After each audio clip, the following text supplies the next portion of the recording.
Hello, everybody. Thank you for joining us today. We'll be starting in just a minute or two, but while we're here, feel free to take a minute to pop into the chat and introduce yourself. Tell us where you're from, and we're going to be talking a lot about insights and activation of insights today. So tell me a little bit about what you think that means to you. That would be great, and we'll start here in about 1 minute.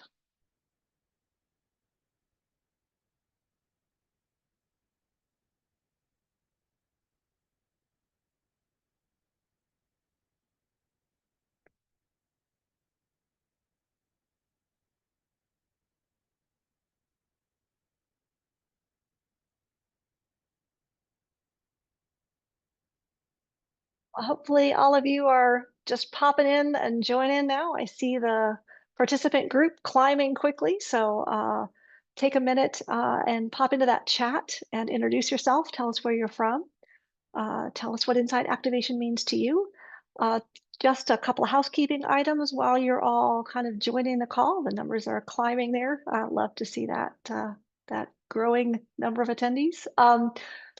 We will have a Q&A at the end of this. We'll have plenty of time for that. So you'll see a separate Q&A box there at the top. Go ahead and click that and pop in questions as we go. So we'll keep the chat going and during the webinar, but we'll have that dedicated Q&A time at the end.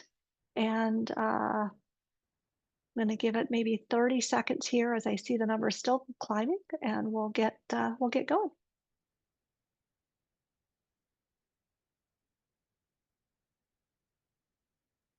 All right. So welcome to today's webinar on activation, how to ignite action from insights. Really excited about this topic today, something that I'm very passionate about, probably like many of you. Part of what got me into insights is the fact that it is so important to organizations and the decisions that we make. And I have a great memory of my very, very first market research project on the client side. I was at General Mills and I was in the Betty Crocker division, and my first project was an ad test. We were testing an advertising campaign for Betty Crocker, and I was really excited to get those results back. And I knew the team was anticipating a pat on the back and a green light to move forward. And of course, the results were pretty mixed. And people, came and said, "Well, now what? What do we do?" And it was kind of this moment where I realized, oh my gosh, I have this additional power, not just to say what the research says, but to help, you know, um, guide what decisions get made. And I think that's one of the really exciting parts about activation. So when I think about what activation means, to me, I think about those obstacles, right? All the obstacles between when you have the insights and you go to create impact in the marketplace, and how do you kind of anticipate and overcome those obstacles. I see a few comments here in the chat. Um, let's see, I always use the term research and action, as I feel it's important to ensure that all of our insights research is used to help move businesses forward in the right direction. Love that. So this is going to be a really, really fun and important talk today. Excited to share more. Just for those of you who aren't familiar with CMB, we are an insights and strategy firm out of Boston. We serve some of the world's largest client brands, basically in the world, across telecom, media and entertainment, financial services, healthcare, retail, and hospitality. So we have dedicated kind of practices in all of those areas. And we work really closely with clients in kind of the 4 areas you see on the screen here: growing and differentiating your brand, helping build better customer experiences, helping to innovate better products and services, and ignite that audience connection and engagement. And we do that through quantitative research and qualitative research. We have a big advanced analytics team, and we have strong and growing AI capabilities. But the newest area where we've really put a dedicated practice in place is in activation, and that's really what we're going to be focused on today. So Let's get going with the team here. My name is Monica Rogers. I'm the VP of Growth Strategy here at CMB. I have worked across a number of roles in the industry in addition to working on the client side. I led a boutique brand consultancy where we focused on kind of repositioning and helping brands enter new markets as well as innovation and building new product pipelines. And I was also in the tech world focusing on agile qualitative research. So those are kind of some of my background areas. I'm joined today by three fantastic panelists. As for those of you who registered a while ago, you know that this group of panelists has changed. There's been a bit of crazy, unforeseen circumstances going on. So the good news is that you have more of us here today. So Lindsay Germain is going to be joining us via a recording. So she'll be on later in the webinar. Excited to have her expertise. Her and Lisa McFarland, who is our fearless leader of activation, both have over 10 years of focused experience in building frameworks for activation and working with Fortune 500 companies, really to bridge the gap between what that insight learning is and how organizations act on those insights. So excited for both of them. And Emily Thor is also joining us today. She is Director of Insights and Strategy here at CMB. Her background is in cognitive and behavioral science. She has a ton of great experience both in insights and strategy and really is helping Lisa and team kind of very tightly integrate between activation work and multi-method research. So making sure that we're kind of integrating all of our capabilities together. So really excited to have this rockstar team. And today's plan, really, I think we're going to start by talking about the challenges that activation can address. I think probably all of us have experienced just a ton of change and disruption over the past few years, whether that's leadership changes in our organizations, team changes, changing priorities, right? Changing midstream in research projects, right? About what's going to be happening next, and being stretched thin. And so those all create gaps between the work that we're doing in insights and our ability to impact the work that's being done in the organization. And we're going to be just talking about how to bridge that gap, exploring some specific case studies, some specific ways that we go about that, and some tangible kind of tips. So you're going to be getting out of this a little bit of homework, things that you can apply tomorrow on your job. We know that activation is all of our jobs. It's not just for the consultancies. It's not just for the clients. We all need to take a role in making sure that the work that we do is leveraged effectively by organizations. So to set the stage here, before I turn it over to Emily, I wanted to share this kind of framing of activation and thinking about what that looks like for us. Um, so imagine for a second that your stakeholders in your organization, whoever those might be, the folks that are acting on the research that we do, that are building the plans and priorities and tactics, as our customers, right? And I'm going to play this TED Talk from Jay Baer, who's kind of a expert in customer experience. And just take a listen to this and think about it not from the standpoint of your customers for your company, but your stakeholders as your customers. Truth is that every experience that you ever have in your entire life is governed by what I like to call the expectation equation. The expectation equation says that customer experience, as we call it, is simply the difference between what customers think will happen and then what actually happens. And that's what customer experience is: the art of exceeding expectations. So think about that line for a second, the art of exceeding expectations. It's on all of us, right? To exceed the expectations of our internal stakeholders. And how do we do that? It's not necessarily that we need to work harder, right? But we need to understand those expectations more clearly and align our work against it. And so that's really kind of where that gap happens and where we can really make a difference in activation. So with that, I'm going to turn it over to Emily. Thanks, Monica. That's exactly right. So, in our experience, that gap between kind of great ideas and real world traction usually comes down to a few familiar challenges. One is that from the beginning, the teams aren't fully aligned on what matters most or what is most urgent. So a misalignment of priorities can kind of get us off on the wrong foot, right? Another thing that happens sometimes is that stories don't quite land, even good stories. Maybe they don't connect with the people that need to act on them next, or maybe they're not using quite the right framework or the right wording. And that can kind of get us a little bit stuck, right? And then finally, sometimes even with good alignment, even with a great story, decisions get stuck because the action steps aren't clear. There's no real obvious path forward. The decisions haven't really come out through it. And all of these gaps, right? These pieces, they aren't research problems. They're not things that research can make recommendations against, right? They're not even strategy problems. They're activation problems. And activation can really help teams align and prioritize, can help us uncover what matters most to continue and shape clear, compelling stories using the right language, and can help us find a sense of purpose with which to move forward and make those actionable decisions together. So, in other words, what activation is doing is turning that smart thinking into smart doing. Because great research is the start, as we all know, but the goal is action. It's not just about knowing something, it's about knowing what to do with that information, right?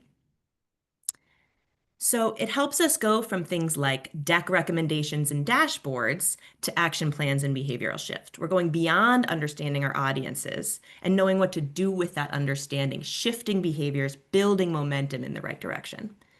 At CMB, you know us already for fantastic research, right? That's where we believe, importantly, that there is great decisions that have to start with that information, right? The research inspires ideas, truths. They make us smarter. They help us tell great stories. Data helps us tell great stories. And those stories educate, they inspire belief. But activation brings that belief into behavior. It says, not only do you believe, but now you know what decision to make, what action to have, what outcomes to come to. So, where storytelling from research inspires that belief, focused on insights, activation really inspires that behavior, focused on tactics. So, where storytelling, the audience is a listener and a learner, they're being educated. In activation, the audience becomes part of the decision. They become a decision maker. They make commitments to moving forward. And those tactical hands-on pieces really allow us to kind of continue and bring forward that momentum with those commitments. So there's a few different things of what activation is, right? And what it isn't. And where even a storytelling research report might have complex methodological sections and summaries of key insights, maybe many key insights, activation's goal is to really focus, filter messages for clarity, and focus in on those critical messages that are the most important piece of whatever needs to be done next, right? And to do that, we use multiple different lenses of thinking. So beyond a single project or beyond a single research methodology or study to encompass many different perspectives, perspectives of strategy, perspectives of business, perspective of consumers, whatever the case may be, just having multiple different lenses on whatever the topic is. We also try to span time. So we might consider the present state, like a research project in this moment, but we also would consider future trends, competitive landscapes, past success, past failures, priorities of the team, things like that, that really help us span both perspective and time. And just as our research is at CMB, it's really important to note that our activation work is going to be just as flexible and adapt to the needs and priorities of whatever group or project we're working on. So there's never one single one-size-fits-all activation approach, just as there's never one single way to do a specific research piece, right? We don't have a one-size-fits-all answer, but within this space, we do have specific concrete tools that we can adapt and use for the right pieces of project at the right time with the right groups. Ultimately, all of this with the goal of making it easier for the right people to make the right next moves. So, in practice, what does that actually look like, right? What does that look like for CMB and our partners? Well, we've identified 3 different ways to help kind of close that gap between the smart thinking and smart doing. And that's what we're prioritizing here. And so our head of activation, Lisa, is going to walk us through what those 3 pieces will look like for us. Thanks, Em. So when we think about activation, it's really important to put some tangibility to it, right? Because it can feel a little bit ambiguous and a little bit new. It can also feel like it's all of our jobs and none of our jobs at the same time. And so how do we solve for that without making it overwhelming? And as Emily said, it's about right sizing for the situation that we're in. So when we think about the initiative that we're working on, when we think about the people we're working with and what our relationship looks like, and we think about how big of a decision it is, activation becomes both a mindset and an action. And so a really important way to think about that is in 3 different pillars. The first pillar here is we call collaborative strategy.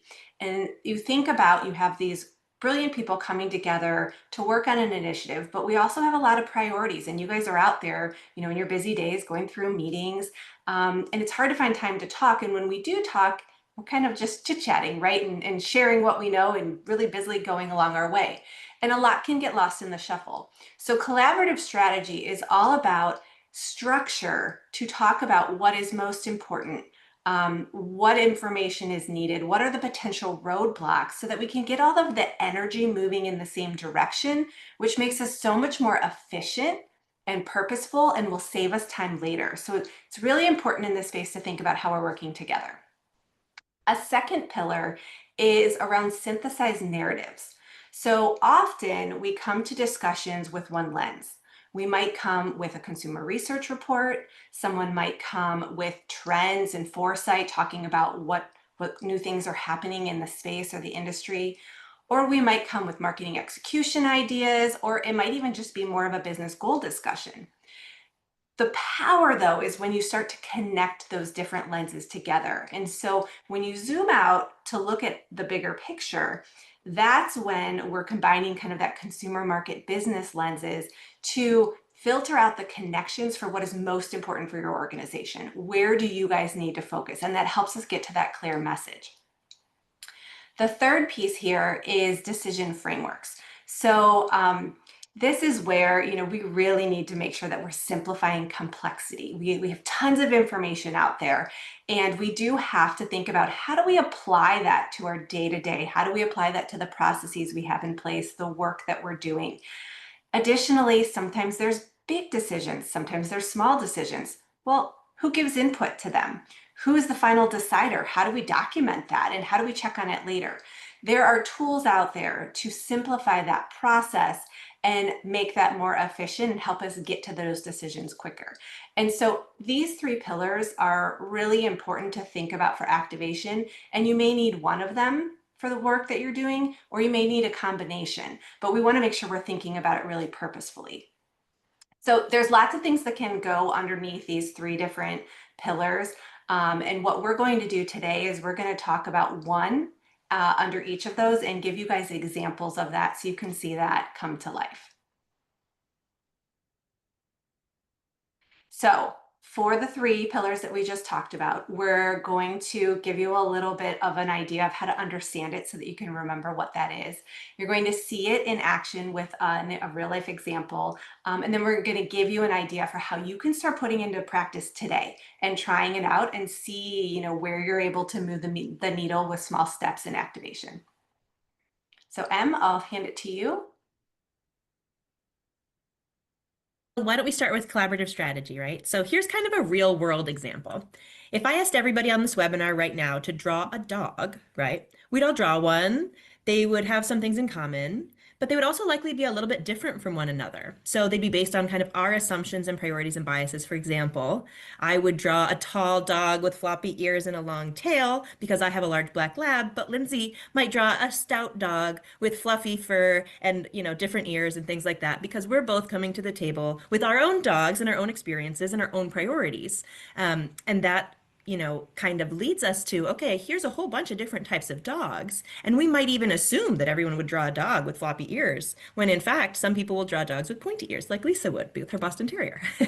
So we might assume everyone would do this, but once we've had nice conversations, we've really level set those assumptions, we might be able to come together and find one unified dog that can be our organization's mascot as we move forward into this activation, and make sure that we've had those real conversations and find that dog that we're working towards. And that's really what collaborative strategy does for us. Yeah, I've faced a ton of situations where projects have those fuzzy front ends and big goals to accomplish. And honestly, collaborative strategy is a huge asset to have, because we wouldn't have gotten anywhere close to accomplishing those without really making sure to clarify that methodology and who's making those decisions and who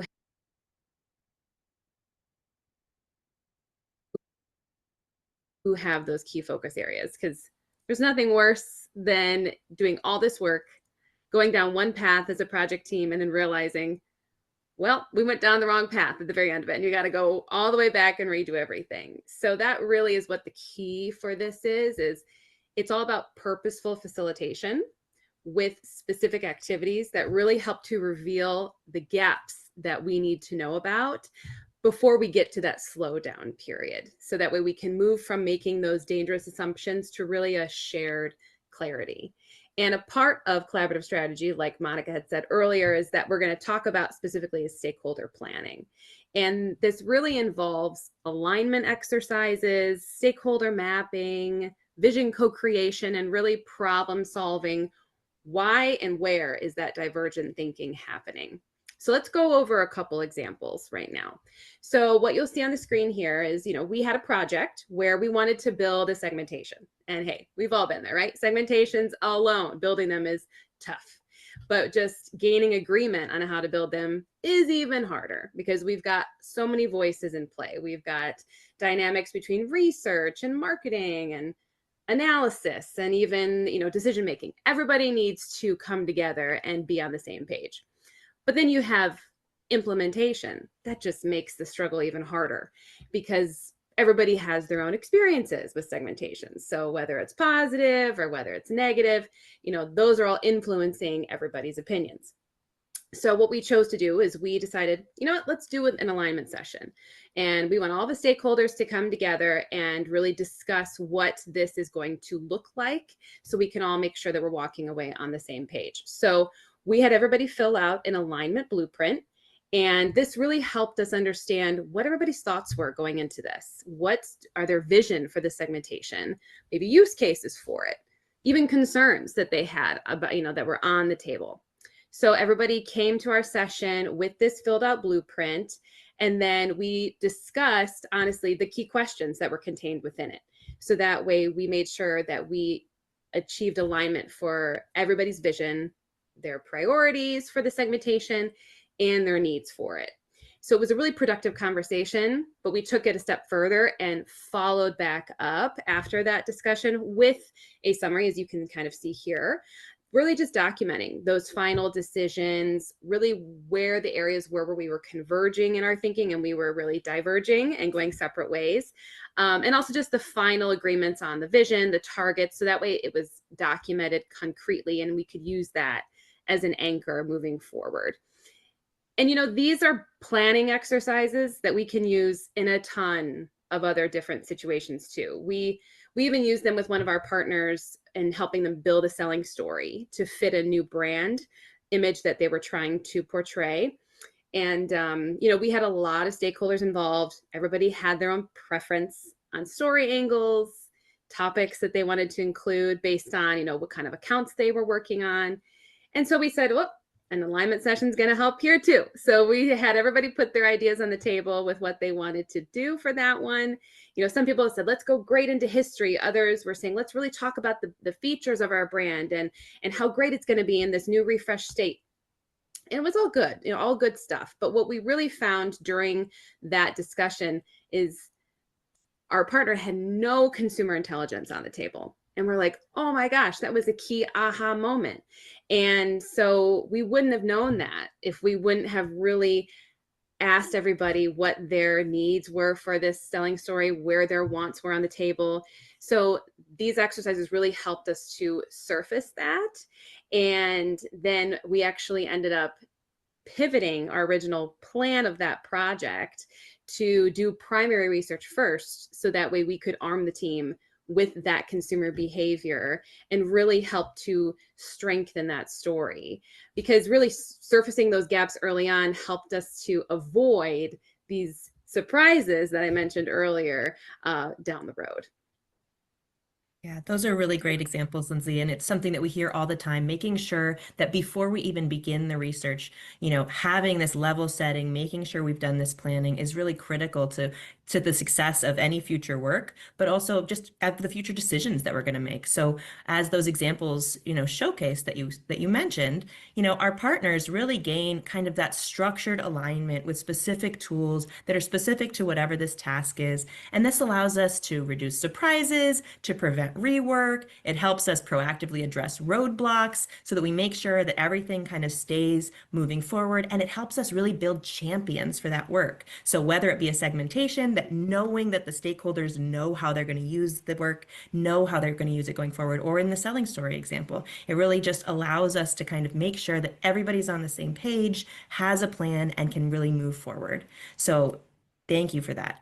And so we have a couple of just put it in practice examples that we'll share with you that are similar to each of the different components within the pillars that Monica mentioned. And this is something that we're hoping that you'll take away with you and kind of do as a homework assignment to kind of think about, how to kind of get that activation mindset started in your own organization. So for this, we want you to think about checking those assumptions, right? So pick a current project, any type of project you work on. It could be a segmentation, it could be, buy-in, it could be something else. And then just for your own sake, write down a couple of your stakeholders and then think about for each of those stakeholders, what's their priority in their role? What's their number one thing, right? They always talk about. And then what's the most important information they need for that priority? And maybe what's their first stressor, right? And think about those things and then maybe have some conversations and just check those assumptions and have that, start that collaboration, start that, and then with that, we'll give you all of these things at the end as well so that you can take it and do these little practices for yourself. But let's move on to our next pillar so that we can share with that as well. So here we're going to talk about synthesized narratives. So synthesized narratives, again, let's go to a real world example. So we've done some fantastic research and we've gotten this little puzzle piece all figured out. We can see that it's blue. We can see that it's a beautiful shade of blue. We can see the hue. It has like this nice hue. We can see some texture, right? But we don't know all of the context of what this blue thing could be, right? This blue puzzle piece, it could be a lake, it could be an ocean. We might have assumptions about what might be around it, or maybe we have other information, other puzzle pieces that we know from prior research or from conversations with stakeholders or from clients. But what we don't know yet is all of the information that we need to see the whole picture. And you got a little sneak peek there of our beautiful border collie, right? And what we find once we synthesize all of the information is that the whole picture becomes so much more clear. And we say, that's not an ocean, right? That's not a blue lake. That's an adorable blue ball with a beautiful border collie. And this is what we do with a market pulse, which is what the synthesized narrative that Lindsay will mention as well. Yeah, this is really one of my personal favorite areas of activation because it really challenges us to use our peripherals and really look at all the information that we have at our disposal and all the connections and how they're tied to the topic that we're dealing with. And I actually use this in my everyday life, I will say. One of my favorite things is gift giving. I'm sure, we've all been there. It's always so hard to figure out a gift. That's my personal challenge, and I always like to outdo myself. But I love nothing more than like finding a gift that's a home run for somebody. And it's because I know that I've done my thorough due diligence to really think through what would make this a great gift. I ask myself, has my friend or family member had an interest in this item that I want to gift them in the past, or any issues with it? Maybe they've developed a new skill and this item can help them refine it or even really help enhance it and show it off. Maybe it's even something that can help solve some problems that they're currently engaging with, or, let's face it, maybe it can win me some brownie points with them too at the end of the day. But really, when you put in that extra effort to think about all those connections tied to even something as simple as a gift, it's amazing how tangible and powerful your stories can really become. Because really, that's the key, especially with market pulses. It's so much more than just presenting data on a screen. It's all about connecting narratives that really reflect the complexity and the layers of the world of your audiences.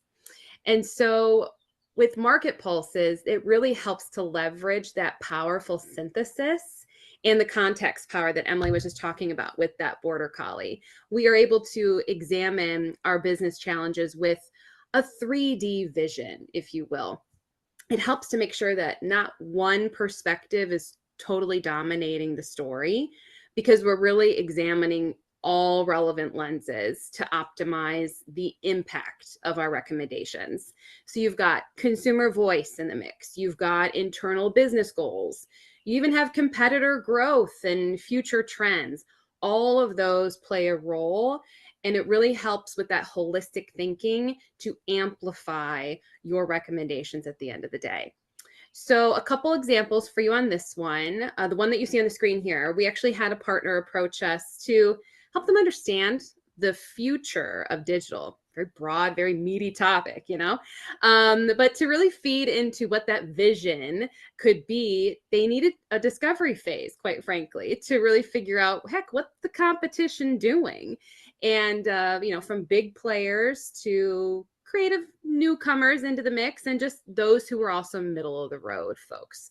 So our team of experts spent roughly like 30 hours digging into 8 core competitors using purely secondary sources, and looked at a ton of stuff. We're talking websites, articles, from messaging and positioning and company stories, tech, thought leadership, the whole shebang. And so we took all that knowledge into a knowledge map. We made some really strategic connections. We discovered some information gaps and really identified some key themes that aligned to what our strategic narrative was going to be. And having that strategic thinking allowed us to level up our findings from what we used to do, which a simple top 10, digital players in the area, to really what's trending now, who's making waves that we're going to stick, and who's aligned both internally and externally to take off with upcoming digital trends. And, market pulses, like I mentioned with collaborative strategy, you can use them in a ton of different situations. We also leveraged it when one of our partners approached us about a beverage. They were looking into some beverage category exploration because they wanted to do a new drink launch. So they're like, we got to do our homework. We need some help. Can you help us out here? So that's what we did. So we went out, explored what the market was talking about and how it was approaching hydration. We did a really robust online secondary scraping. We did 3 different layers of intel where we did like a close-in look at just like the status quo, your main competition, those who are the direct, refreshing, hydrating beverages, the things you would expect. But then we broadened that and did more of a far out exploration where we looked at regional competitors. We looked at other beverages that maybe didn't have hydration as their core, but it was a secondary benefit, and even consumables that dabbled in hydration. And then we broadened that out even further and said, there's more connections here. We've got to dig deeper, and looked at just consumer behavior. What kind of activities define refreshment, hydration in itself, and also what doesn't? Because I will say, when you're adding context in, especially with market pulses, you want to look as much as what something is as what it isn't. So that was also a key help for us. And so we took all that great intel, we did some one-pagers on the competitors, but we also took it a step further, and we bubbled everything up to show keywords and flavors and taglines. a ton of stuff that I won't bore you with today, but you get the picture. Our narrative really did pack a huge punch, and we surfaced a lot of new news. That's always our core goal. Whenever we can bring new news to the table, and that's really what activation is designed to also help do, is add perspective and bring that new news. That's what's super helpful, because market pulses help to explore adjacencies that we tend to miss when we just focus on the status quo. And, you know, I mentioned a ton of data that we deal with, a lot of information. AI can be a helpful tool with that. It can really be a good assistant, especially when you're doing these market scans, because, you know, you just have a ton to sift through. So when you've got some strategic prompts to really help that process go faster, it's a great assistant. But ultimately, you know, it's the AI plus the HI. So it's the human judgment, the human story shaping that really helps to create that awesome magic. Yeah, that's exactly right. And those are great examples of really the kinds of things, the kinds of different approaches we might take across different client partners, across different projects with different needs.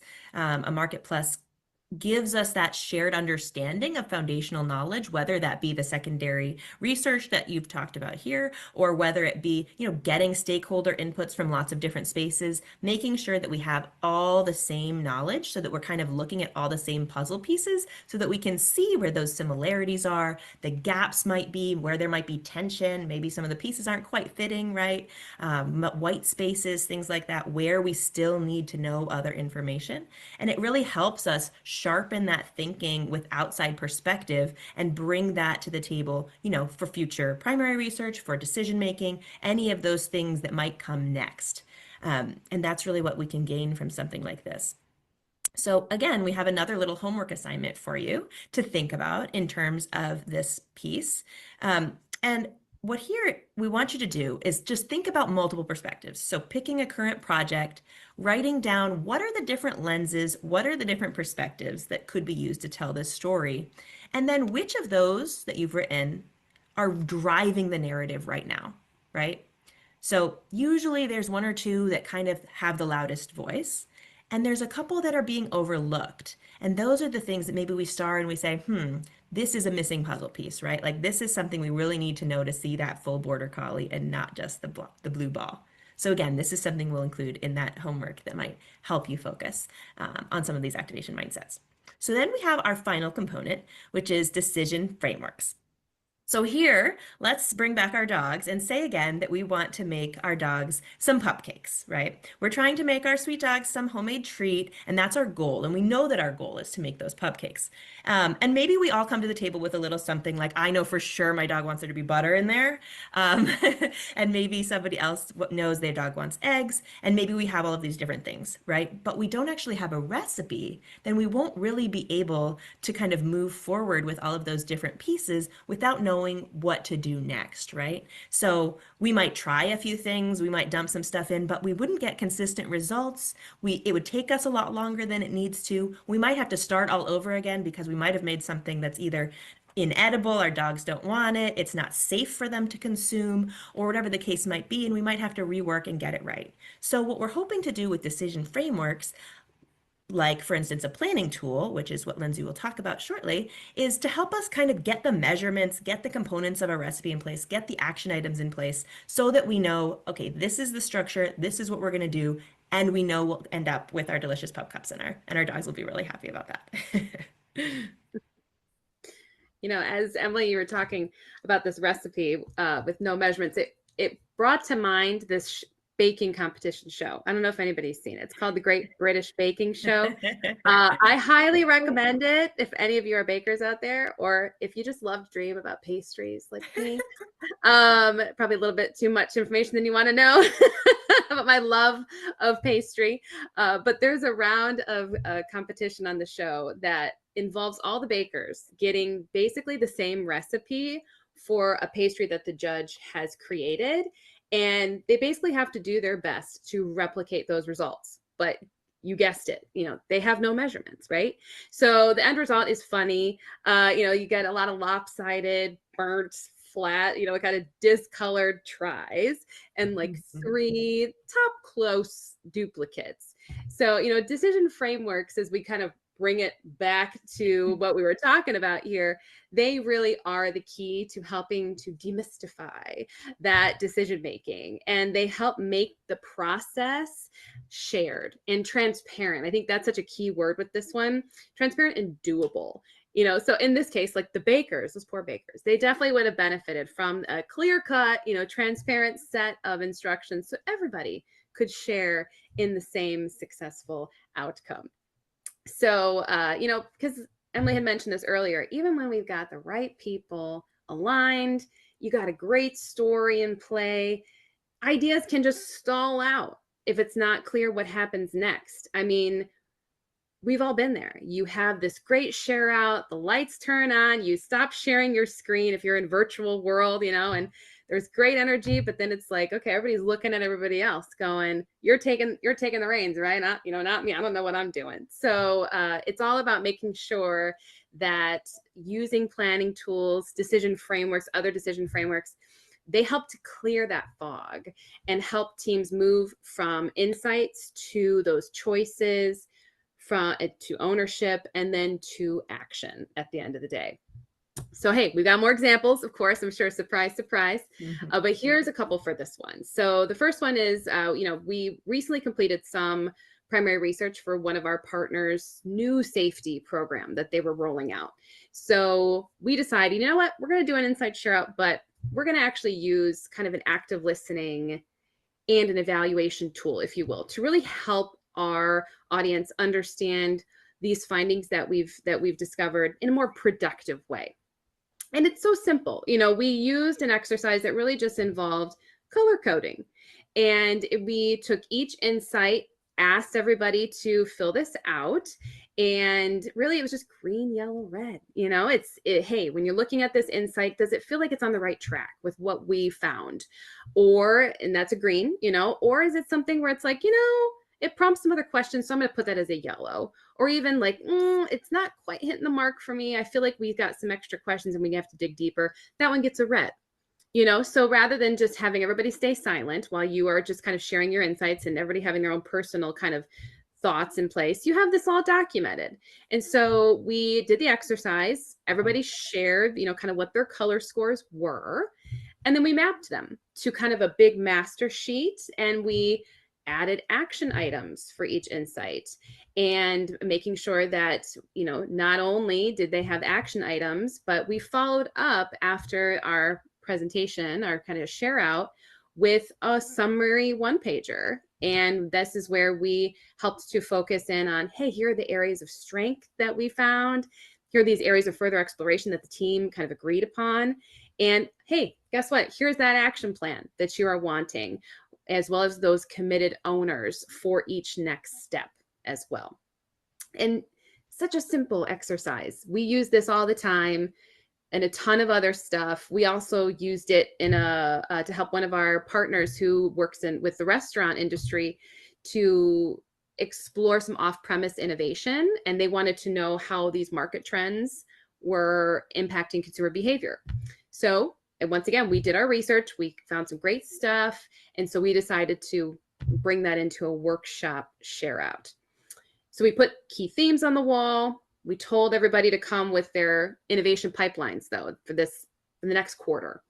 And we had a really focused discussion around what our themes were that we found, and then how their innovation pipelines mapped to those themes. So we brought out the green, yellow, red, but this time we asked them, score a green if your ideas or your, proposed investments are supporting or aligned to those themes. Give it a yellow if it needs some adjustment, but maybe it's on the right path, and then give it a red if it needs to be deprioritized and moved down in the pipeline, or even sent back to the drawing board because there isn't a relevant connection. So, from there, we took any of the green ideas into small group discussions, because it could have just ended there. That would have been great too. But we were able to take it even further and say, let's look at these green ideas. Let's strengthen them together. Let's enhance them with those insights that we talked about. And then also, we were able to have the teams commit to a small action. Everybody committed to one small action that they could do to get the ball rolling on all of those aligned ideas. So that really helped to make sure that we had advocates for these ideas coming out of that session and action plans immediately ready for implementation, which is the ultimate goal for this. Yeah, absolutely, Lindsay.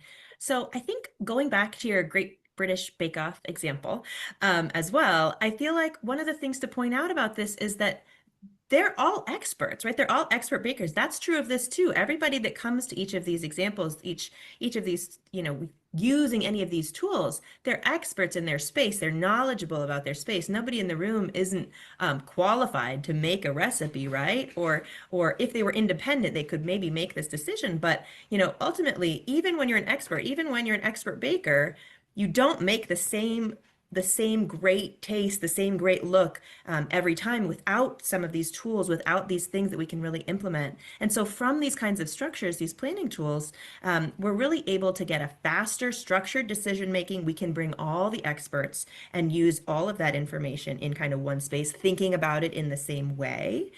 So you get that hands-on interaction. You're not talking at people, you're talking with each other, you're figuring things out together, and then you ultimately have that documented plan of next steps. Like you said, that is always the goal with activation, is to kind of come away with, and then what do we do? How do we act on that information? And so I think that's great. And so our last little bit of homework for you to go back and think about, everybody who's listening, is really to pick something you've shared out and think about, what are the top one or two things that could slow you down? What could block action in this space?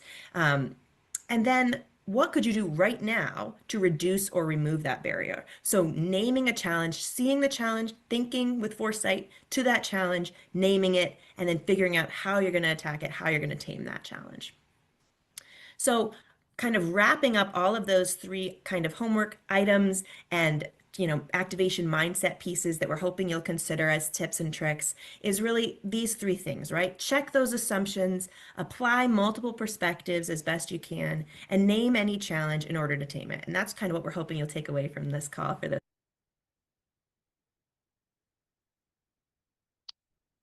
those tips and tricks in your organization going forward with activation mindset. Why don't we start with collaborative? Sorry about that. Thank you, Emily. And hopefully all of this was very useful for you today. I want to remind you, we're going to come live here for the Q&A in a minute. So if you want to go ahead and pop those questions into the chat, I see a few already in there. I'm going to wrap up with just a little bit of thinking about how we can partner to make this happen. We recognize, again, that this is all of our roles in the organization. And there's ways that we can get not just to doing research faster, but to getting to decisions faster. And so that's how we think we can kind of work together.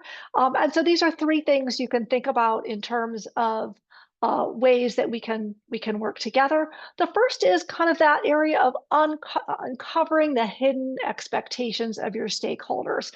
So if you're looking for help in that area, it can be as simple as us helping you with a framework that you can use on your own, or can be embedded into a research project or even a separate workshop type activity. Same thing for gaining market and competitive context for initiatives, right? That multiple lens point of view.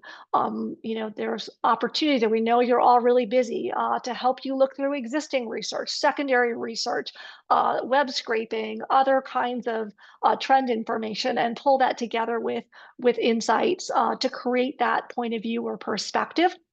And then that third area, in terms of how to build a plan to turn those conversations into next steps, maybe rethink how we're going to present findings and put it in the context of these kind of planning tools or planning sessions, can be something we can work on.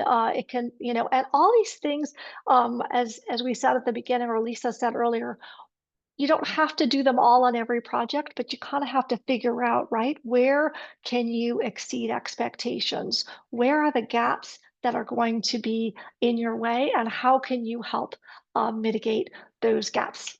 So with that, I'm going to open it up for questions.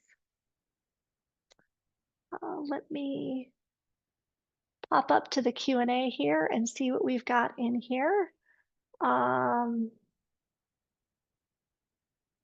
All right, when is the right time to include activation in a project? Emily, you want to take that one?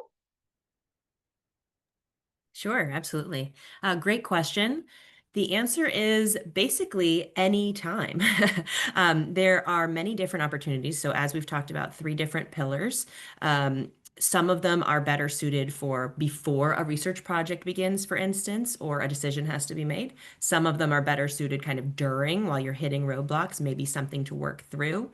And others are kind of after we have a lot of data or after we know something and we need to make, we need to use tools to make decisions to move forward. So we have all of those different pieces. But I would also say that activation is really a mindset, right? As Lisa has mentioned several times, as we keep talking about, there are ways to kind of think about activation as part of our daily lives, as part of our work, just making sure that we're kind of coming to the table with all of the right steps, the right perspectives, knowing we're checking our assumptions and our biases, and gaining perspective from many things, active listening, kind of all of those different components of thinking clearly with that leadership in mind of, okay, now we're going to have to make a decision here, and what do we do with that?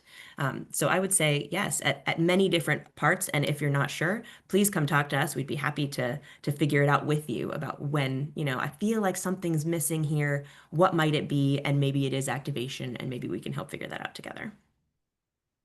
Yeah, I'd love to add to that.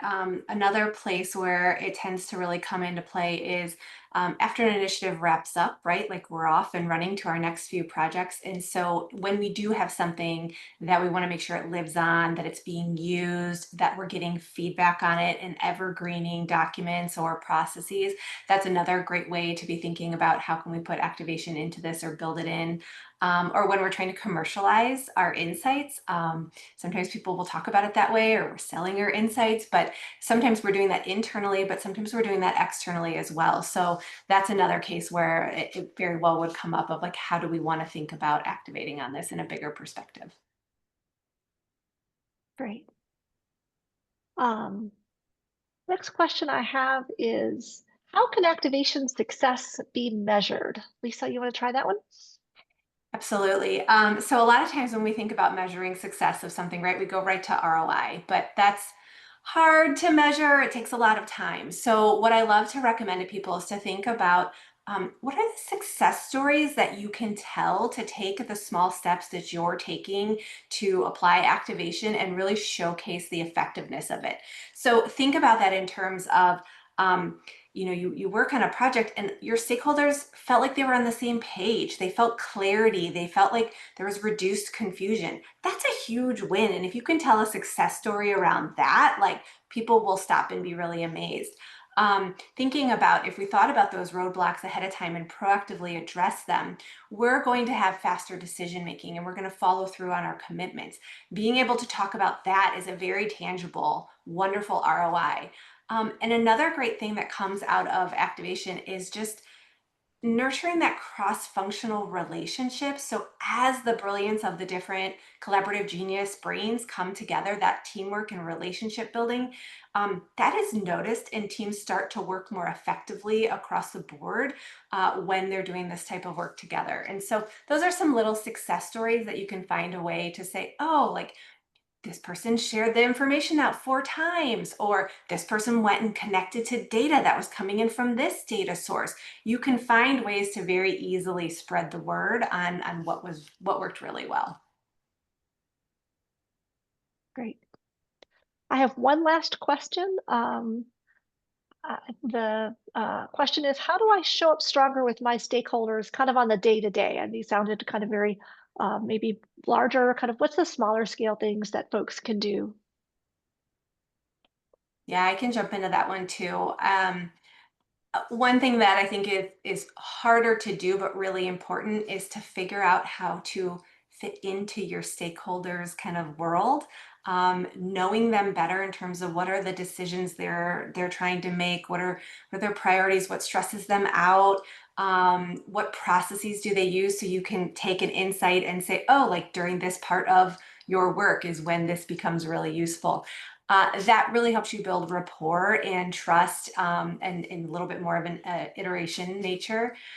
A second suggestion is don't make assumptions. Like just ask them, what would make this project more valuable to you? Even if you're in the middle of a project right now, you can just IM them with that and just see what they say. You might be surprised. It could be something really little and easy that would be really awesome to just make their life a little bit easier. And then the third thing that I think of for this one is, and this one I think people get uncomfortable with, but feeding and sharing information as you get it. The day of the big reveal is really fading away in a lot of spaces.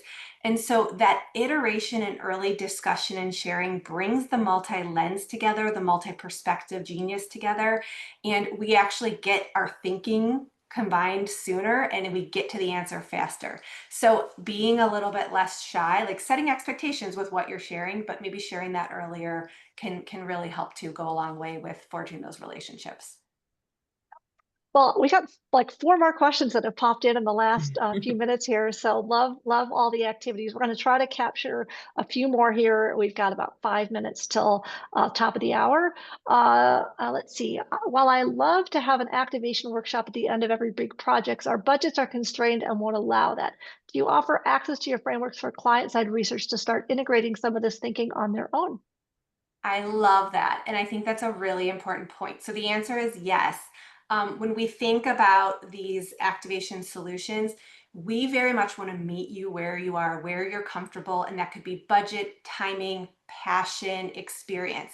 So we're happy to work with you on the back end and help provide you with the materials so that you can take them forward and shine, or get within the budget that you need, or we're happy to work through the whole space. So we're here for whatever you need, because we realize everyone's activation journey is different. And every initiative is going to have different constraints and abilities. So we are very flexible in how we can partner together. Awesome. All right, I have 2 more. All right, how about this one? My how do we demonstrate that data analytics don't tell the entire story unless we dig deeper? Emily, I don't know if you have initial thoughts on that. I can think about this one. So data, I think that any project has such a specific scope. We have specific assumptions. We have specific operationalizations of research, right? We know that we're limited in a research capacity. We know that going into a project, we're doing everything we can to make sure that we're controlled. We're making sure that we're defining things effectively. But we also know that that means that we're limiting things, whether it's qual or quant. We're limiting, we're focusing, we're scoping, right? And so knowing that means that we already know that there's more to know. And any good research gives us more questions, right? That's what research does. And so understanding that, we're going to answer some things, but there's always more to know is kind of the heart of science, right? And so activation helps us say, okay, we have these answers right now. We have all of these puzzle pieces. We only have some of them and we need more of them. So I think it's inherent in any type of analysis to know that there's always more to know, but we have to do something now with the information that we do have and act on that, kind of moving forward with the best of all the puzzle pieces we have, and keep moving and keep dynamically shifting that mindset. And I think that's why it's so important to have this activation mindset of being dynamic within a space and knowing that there isn't ever just one answer, and that answer will be shifting as trends change, as we learn more. So I hope that answers the question a little bit, but maybe Lisa, you have something else to add at this point? Just to make that super tangible, let's say we did a concept test, right? And we get our data back and we see which one is the winner and we go forward with that.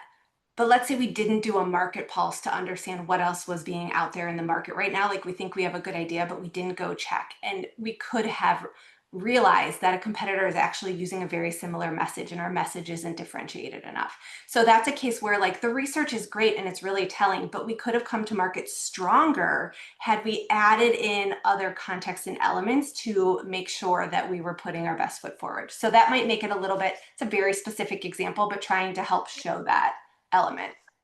Yeah, and Lisa, I think there was I don't remember, earlier iteration of our deck where you had kind of like a list of all these different multiple lenses, and maybe that's something that we can include in a follow-up for those who are interested, just to be thinking about all the different types of lenses that you can look at results from.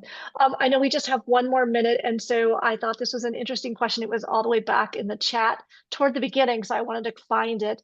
But essentially, this whole kind of AI, right, is overtaking our worlds in many ways. And one of the questions was, when you think about, do you have any recommendations for effective strategic prompting when you do market scans? So Lisa, maybe you could share some of your experiences applying AI to some of these, some of this work. Absolutely. So market scans can get out of control very quickly because there's a lot to look at. So my best recommendation is to first think about how you want to structure it, right? So you're going to first choose your competitors, choose something that's, with AI, you're able to look across more competitors, right? So that's a great thing that we can think about there.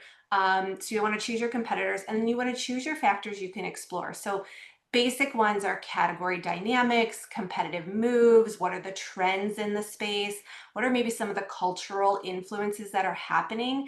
But then you want to think more deeply about specific things. So for example, with the wealth management that was working on their digital evolution, wealth management companies talk more about their people and their experience and their history. So that's like a nuance, right? So you need to think about some of those special things too. And making sure you include yourself in the market scan. So you're not just looking at competitors, you're including yourself from an objective space. And AI now allows us to have a larger breadth of being able to pull together that foundational information. There is definitely still legwork in going and double checking the sources of what comes up for that and making sure that it makes sense. But it's really great because you can then, if you have some themes that you're pulling out of this, you can ask AI for, okay, give me examples from experts that are out there talking, from blogs, give me data that you have seen across the board that helps support this trend.